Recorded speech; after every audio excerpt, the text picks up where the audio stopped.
খাদ্যের সন্ধানে লোকালয়ে চলে আসা হায়না উদ্ধার সাঁতুড়িতে। এদিন পুরুলিয়ার সাঁতুড়ি থানা এলাকায় বেলডাঙ্গায় ক্ষতবিক্ষত অবস্থায় হায়নাটিকে দেখতে পান গ্রামবাসীরা। তারাই সঙ্গে সঙ্গে খবর দেন স্থানীয় বন বিভাগে।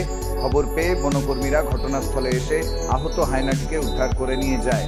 গ্রামবাসীরা জানান, বেলডাঙ্গা এলাকায় রাস্তা পারাপার করতে গিয়ে হয়তো গাড়ির ধাক্কায় আহত হয় হায়নাটি।